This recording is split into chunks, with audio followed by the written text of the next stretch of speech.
What is going on, Newcastle Fans TV? Welcome to your channel where you can get all the Newcastle news. And this is my first appearance on here, so thank you very much to Lee and you guys for allowing me to come on and give you my view on Chelsea and how our season's gone.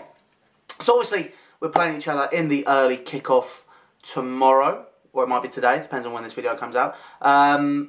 But yeah, we're playing each other early kickoff. We've got early kickoffs throughout December. So if you're doing content for me, fantastic. If you're a football fan, not so great because you have to get up early. So kind of got to balance that all out really. We'll have to see how all of that goes. But this season so far, it's been a bit of a... I'm not going to say 50-50 because I think some of it has been some unnecessary worry considering the position we were in last season. And let's be honest, all football fans, including myself, do have a very, very short-term memory nowadays. I think, you know, this season, so far, for us, we've been experimenting a little bit with formations. We've obviously had various stuff happen with Conte. We've had various things happen, you know, in games. There's been certain games where last season, because we didn't have strains of European football and various other things, it was a foregone conclusion that we would be winning that game. Now, this season, obviously, Man City seem to be steamrolling the league.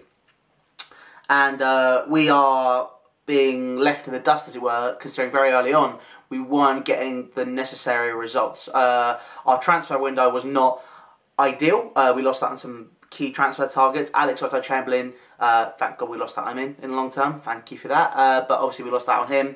Alexandro, we lost out on a couple of central midfield targets. We lost out on Romelu Lukaku, obviously. So our squad wasn't as big as it could have been going into this season with European football to contend with as well. I just felt that I was worried going into the campaign, and you know, it was a bit unnecessary, really. We had a few injury problems to begin with. Obviously, Danny Drinkwater wasn't fully fit. Timmy Bakayoko obviously wasn't fit. Kante got injured, and we did go on a run where it was very clear that we missed him. And for tomorrow, he's going to be our key player. N'Golo Kante is without doubt our major... Well, for me, personally, I feel he's the most important player in the Premier League to any club.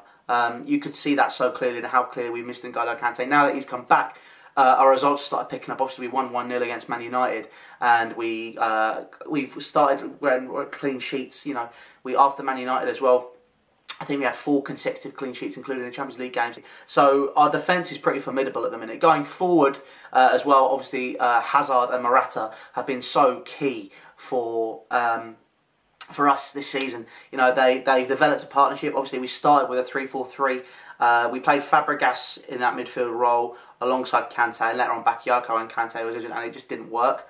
Now we play a 3-5-1-1 or 3-5-2, depending on how the game is flowing. We've lost players like Pedro because of that formation, because obviously Pedro, he ran right against you guys when we last played you at Stamford Bridge, but he doesn't really get the role in this formation, where we kind of bring Fabregas in instead, and he has Bakayoko and Kante in behind him. So Fabregas now has the freedom to pass and move, almost like a free run role where he can just do what he wants with the ball as long as it goes forward, basically controls the tempo of the game. Hazard, Morata, as I've already said, link up nicely. And then obviously with that formation you have 2 wing-backs rather than wing-backs and wingers. So we have Alonso and Victor Moses got a few minutes at the end of the Swansea game, but I think Zappa Costa will start this game because Victor Moses has had a long injury layoff.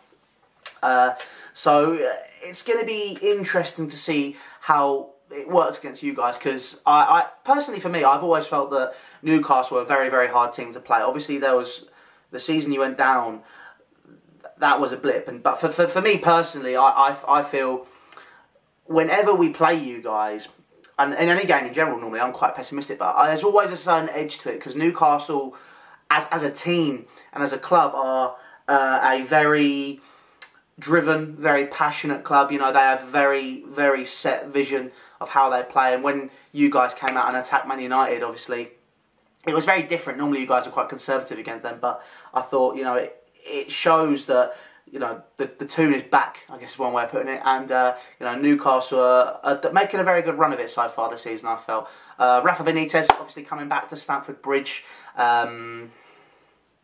I don't know how to feel about him personally. Obviously, there was the whole remark from Mourinho, but towards the end of it, I'm really not that bothered. he won us a trophy. I'm still not a massive fan of him after comments he made. He did a job. He was an interim manager. That was it, really. I think it's going to be a mixed reaction from Chelsea fans at Stamford Bridge of how they're going to respond to Rafa Benitez. But it'll be, again, interesting to see that response. I will just probably remain neutral. Maybe clap him. I don't know. But we'll have to see. But yeah, obviously we are near the top of the table. Champions League, we're officially through. We've qualified already. Just got to play Atletico Madrid after this game as well. So I think we'll field a full-strength team against you guys. And we'll rest some key players in the Atletico Madrid game as we proceed. Because it is now, for everybody, I believe, a very hectic campaign. We haven't got a single midweek break for the rest of 2017. 2018 is when we first kind of stop again. I think it's the January, literally, we've got Arsenal on the 3rd or the 4th, and then after that, it's a little break, and then into the weekend again. We're doing alright so far this season. Was a bit slow to start, in summary. Was a bit slow to start, but, you know, we're now starting to get into the swing of things, getting back into European football. Obviously was going to be a big thing for us because we didn't have it last year.